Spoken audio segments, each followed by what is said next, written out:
Hello everyone, welcome to my নতুন channel. আবার একটা নতুন ভিডিও নিয়ে চলে আসলাম আমাদের ছাদের একটি ছোট্ট ফুলের বাগানে।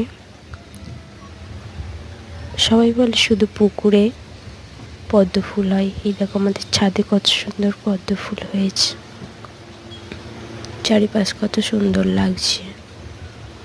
সবুজের মাঝে ছোট ছোট পদ্ম ফুল, গোলাপ